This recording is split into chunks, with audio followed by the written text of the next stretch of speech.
Friends, today we will learn the future perfect tense. મિત્રો આજે આપણે પૂર્ણ ભવિષ્યકાળ શીખીશું. પૂર્ણ ભવિષ્યકાળ એટલે એવો કાળ કે આવનારા ભવિષ્યની અંદર તમે કંઈ કરવાના છે અને જે કરવાના છે તે તમારું કાર્ય પૂર્ણ થઈ ગયેલું હશે, તો એને અભિવ્યક્ત કરવા માટે we ultimately use this very particular tense, અને this tense is known as the future perfect tense. તો આને આપણે પૂર્ણ ભવિષ્યકાળ તરીકે ઓળખીશું. અહીંયા આપણે જોઈશું the future perfect tense indicates action which will be completed in the past at given point of time in the future. મતલબ ભવિષ્યના ભૂતકાળની અંદર એ ક્રિયા પતી ગઈ હોય અને એ પૂર્ણ થઈ ગયેલી હોય તો એને અભિવ્યક્ત કરવા માટે આપણે આ કાળનો ઉપયોગ કરીએ છીએ. તમે એમાં લખો the future perfect tense indicates actions which will be completed in the past at a given point of time in the future. મતલબમાં ભવિષ્યમાં બનનારી ઘટના તેના ભૂતકાળમાં પૂર્ણ થઈ ગયેલી હોય અને તેને અભિવ્યક્ત કરવા માટે આપણે સાદો પૂર્ણ ભવિષ્યકાળ આપણે વાપરીએ છીએ. તો કેવી રીતે? આવતીકાલે આ વખતે મેં તમને ભણાવવાની ક્રિયા પતાવી દીધી હશે, મતલબમાં મારા આવતીકાલના ભવિષ્યના ભૂતકાળમાં એનું એ કાર્ય તમારું પૂર્ણ થઈ ગયું હશે, તો એ કાર્ય વ્યક્ત કરવા માટે આપણે આવા કાળનો ઉપયોગ કરીએ છીએ. તો હું માનું છું કે ભવિષ્યના ભૂતકાળ એટલે તમને ખ્યાલ આવ્યો ને, અત્યારના આ વર્તમાનના ભૂતકાળની વાત નથી કરતો, પણ આવનારા ભવિષ્યની અંદર તેના ભૂતકાળમાં કામ પતી ગયું છે. મતલબમાં હું તમને કહું કે અત્યારે મારા હાથમાં ધીઝ અ મોબાઈલ, અત્યારે what is the time? It is 4 o'clock, અને એ 4 o'clock એટલે આવનારા ભવિષ્યની અંદર આવતીકાલે 4 વાગે, 4 વાગ્યાના પહેલાંના ભૂતકાળમાં, એટલે આવતીકાલના 4 વાગ્યાના પહેલાંના ભૂતકાળમાં, મતલબમાં મેં 3 વાગ્યા સુધીમાં મેં તમને ભણાવી લીધું હશે. તો આ દ્રષ્ટિએ તમારે એને સમજવાનું છે, પણ આ ઘડીએ વર્તમાનની ઘડીના ભૂતકાળની આપણે વાત નથી કરતા. તો માનું છું કે આ વાક્ય રચના જે હું તમને મારી સાદી ભાષાની અંદર સમજાવવાનો પ્રયત્ન કરો છો એ તમને સ્પષ્ટ થઈ ગયું. તો ચાલો હવે આપણે જોઈએ. અહીંયા આપણે જોઈશું એનું સ્ટ્રક્ચર. આપણે સ્ટ્રક્ચર હંમેશા જોઈએ છીએ કે સ્ટ્રક્ચરની અંદર શું હોય છે? પહેલાં સબ્જેક્ટ આવે છે, સબ્જેક્ટ પછી will oblique shall plus have plus past participle, મતલબમાં એનું ભૂતકૃદંત. તો અહીંયા આપણે જોઈશું કે આઈની સાથે વિલ અને સેલ લાગે છે, અને પછી યુની સાથે લાગે છે વિલ, હીની સાથે વિલ લાગે છે, સીની સાથે વિલ લાગે છે, ઈટની સાથે વિલ લાગે છે. અહીંયા આપણી વાક્ય રચના શું છે? પહેલાં તો આપણે ગુજરાતીમાં છે, મેં કામ કરી લીધું હશે, મતલબ આવનારા ભવિષ્યના ભૂતકાળમાં મેં મારું કામ પતાવી દીધું હશે, તે કામ કરી લીધું હશે, તેણે કામ કરી લીધું હશે, તેણીએ કામ કરી લીધું હશે, તેણે કામ કરી લીધું હશે. પણ આ ગુજરાતીનું વાસ્તવિક ગુજરાતી શું થાય? મતલબમાં મેં કામ કરી લીધું હશે એટલે શું? મેં મારું કામ પૂરું કરી દીધું હશે, પતાવી દીધું હશે. એ અર્થની અંદર આપણી આ વાક્ય રચના છે. અને એ જ વાક્ય રચનાની અંદર તમે જોઈ શકો છો કે એનું ઇંગ્લિશ શું છે? I will have finish the work, I shell have finish the work, I will have finish the work, you will have finish the work, he will have finished the work, she will have finished the work, it will have finished the work. તો આ જે ક્રિયા છે, તમને કહેશે કે sir મારે તો મરઘી ઈંડા મૂકવાની છે, પણ આવતીકાલે 4 વાગ્યા પહેલાં એણે ઈંડા મૂકી લીધા હશે. અરે ભાઈ, ઈંડાની વાત કરતાં તમારા મોઢામાં તો જાણે પાણી આવી ગયા, કારણ કે તમારી મરઘી ઈંડા મૂકવાની છે, તો એ આવતીકાલે જે મૂકવાની છે તેની તમે ભવિષ્યવાણી કરી લીધી, પણ એ પતાવી દીધા હશે, મતલબ એણે ઈંડા મૂકી લીધા હશે. તો આવી ક્રિયાને વ્યક્ત કરવા માટે ક્યારેક આપણે જ્યારે હસીએ છીએ તો ઘણી વખત એવું બને છે કે હું ભણાવતો હોય અને તમને બગાસ આવતા હોય, તમને આળસ આવતી હોય, અને મરઘીની વાત કરી તો તમને તરત કેટલા બધા ખુશ થઈ ગયા કે એ મરઘીએ ઈંડા મૂકવાની ક્રિયા પતાવી દીધી, મતલબમાં ઈંડું આવી ગયું હશે.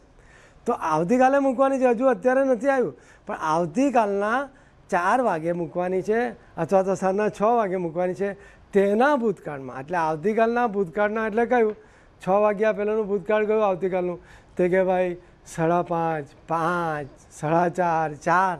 તો એ દરમિયાનમાં એણે ઈંડું મૂકી દીધું હશે. તો એ અર્થની અંદર આપણી આ રીતની વાક્યરચના છે. અને આ વાક્યરચના કઈ છે? સિંગ્યુલર છે. સિંગ્યુલરની અંદર તમે first person, second person, third person તમે જોઈ શકો છો. અને હવે આપણે પ્લુરલ પર જોઈશું તો પ્લુરલની વાક્યરચના કેવી આવે છે આપણે જોઈએ.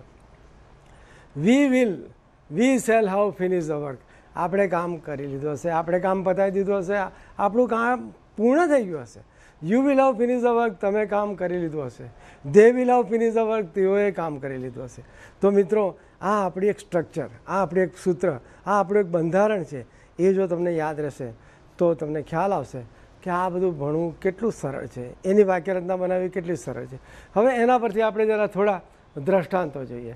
એ દ્રષ્ટાંત પરથી આપણે જોઈશું કે હું તમને જે બોલી ગયો કે આવનારા ભવિષ્યના ભૂતકાળની ક્રિયા પતી ગયેલી હશે, પૂર્ણ થઈ ગયેલી હશે, તો એને લગતા આપણે જરા વાક્યો જોઈએ. પહેલાં તમારી સમજ માટે સ્ટ્રક્ચરની નીચે એક ઇંગ્લિશ લખેલું છે, action which will be completed at a given point of time in the future, જે હું અગાઉ બોલી ગયો તે. તો હેવી વાક્યરચના કઈ છે, આવતા વર્ષે આ સમયે મેં મારું કામ દિલ્હીમાં પતાવી દીધું હશે. મતલબમાં તમારા સાહેબે કીધું કે ભાઈ તારે દિલ્હીમાં જવાનું છે અને દિલ્હીથી તારે સારામાં સારું સોનીનું અદ્ભુત 49 ઇંચનું એક ટીવી એલઈડી ટીવી લઈ આવવાનું છે. તો તમે એક ટીવી ખરીદી લીધું હશે, મતલબ સાહેબે તમને કામ આપ્યું, તમે દિલ્હી ગયા અને એ સમયે તમારે એ ટીવી ખરીદી લીધું હશે. તો એને અભિવ્યક્ત કરવા માટે આવી જ એક વાક્ય રચના છે, આવતા વર્ષે આ સમયે મેં મારું કામ દિલ્હીમાં પતાવી દીધું હશે. This time next year I will have finish my job in Delhi. આવતા વર્ષે આ સમયે મેં મારું કામ દિલ્હીમાં પતાવી દીધું હશે. તો આપણી આ વાક્ય રચના થઈ. પછી જોઈએ આપણે, will you have finish by the time I get back. હું પાછો આવું ત્યાં સુધીમાં શું તમે કામ પતાવી દીધું હશે, મતલબમાં હું પરત આવું, હું પરત થાઉં, આ અર્થની અંદર વાક્ય છે. આવી બધી વાક્ય રચના, હું પાછો આવું, હું પરત થાઉં, હું પાછો આવી જાઉં, તે દરમિયાન શું તે તારું કામ પતાવી દીધું હશે. એટલે કે ચોક્કસ સાહેબ, ચોક્કસ મમ્મી, ચોક્કસ પપ્પા, તમે આવશો તો મેં મારું હોમવર્ક પતાવી દીધું હશે. પપ્પા ખુશ, મમ્મી ખુશ કે ભાઈ વાહ. તો એ હજુ તો એ ગયા નથી, પણ એ પાછા જશે અને પાછા પરત થશે, પાછા આવશે. તો શું તે દરમિયાન તું તારું હોમવર્ક પતાવી દેશે કે પછી તું ટીવી જોવા લાગશે કે પછી આ મોબાઈલ સાથે તું પછી રમ્યા કરશે? તો કે ના ના પપ્પા, તમે આવશો તે દરમિયાન મારું હોમવર્ક પતાવી દીધું. તો એ અર્થની અંદર આપણી આ વાક્ય રચના છે. પછી આપણે બીજી ક્વેશ્ચન અર્થની અંદર બીજી એક રચના છે, what will we have achieved by the year 2030, મતલબ 2030, 2030ની અંદર આપણે શું પ્રાપ્ત કરી દીધું છે, મતલબમાં 2030 સુધીમાં આપણે કઈ કઈ બધી અપૂર્વ સિદ્ધિ પ્રાપ્ત કરી લીધી હશે, મેળવી લીધી હશે. તો એ અર્થની અંદર આપણું આ વાક્ય રચના છે. અને આ વાક્ય રચના છે પ્રશ્નાર્થની અંદર છે. પછી નેગેટિવ છે, by the end of this year I will not have won enough for a new car. વર્ષના અંત સુધીમાં મેં નવી મોટર કાર માટે પર્યાપ્ત કમાણી ન કરી લીધી છે. By the end of this year મતલબમાં આ વર્ષ પૂતી જશે, આ વર્ષ પૂર્ણ થાય તે દરમિયાન મારે જે નવી કાર ખરીદવાની છે એટલું કદાચ મેં નહીં કમાઈ લીધું, કારણ કે મારે બધી બચત કરવાની, પછી બધા ખર્ચા કરવાના, તો એટલું બધું મેં કમાઈ લીધું નહીં હશે. તો કદાચ શક્ય છે કે બીજા 2 વર્ષ લાગે, તો 2 વર્ષ દરમિયાન મેં કદાચ પર્યાપ્ત મારી નવી કાર ખરીદવા માટેના કમાણી કરી લીધી હશે, મેં એટલું ધન ભેગું કરી લીધું હશે. તો એ અર્થની અંદર આપણી આ વાક્ય રચના છે. મિત્રો, ત્યાર પછીનું વાક્ય છે, I am sure she will not have done it for you yet. મને ખાતરી છે, હું નિશ્ચિત છું, તેણીએ હજીએ તારા માટે કશું કર્યું ન હોય અથવા તો કશું કર્યું ન હશે. મતલબમાં એ કાર્ય તારું અધૂરું હશે, એણે પતાવ્યું ન હશે. એ અર્થની અંદર એ ભવિષ્યના ભૂતકાળની વાક્ય રચના છે. પછી આપણે જોઈએ છે થેન્ક યુ. એક કૂતરું છે, મિત્રો છે, એક છોકરી છે, બાવલું છે, અને ભવિષ્યની અંદર એ લોકો અત્યારે વર્તમાનમાં જઈ રહ્યા છે, પણ એ જ્યાં પહોંચવાના છે ભવિષ્યની અંદર, અને અત્યારે છે, અને જે હસતું આવ્યું જે બાવલું છે આગળ જો હશે તો એ લોકો ત્યાં એ બાવલાને ક્રોસ કરીને ત્યાં આ બાજુ આ સાઈડ પર આવી ગયા હશે.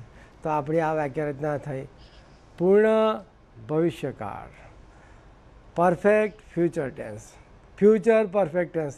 તમને જે રીતે બોલાય એ રીતે બોલી શકશો. મિત્રો, આને લગતી આપણી એક્સરસાઇઝ છે. There is exercise followed by these very topics, અને I am sure you will be able to finish that very one. You will try to attempt, you will be attempting it, you will enjoy making it and will succeed by scoring good marks on it. Thank you. Thank you. Dear students, now we will do the exercise for the chapter which we learnt. વાલા વિદ્યાર્થી મિત્રો, હવે આપણે જે વિષય શીખ્યા તેનું સ્વાધ્યાય એટલે કે તેની એક્સરસાઇઝ કરીશું.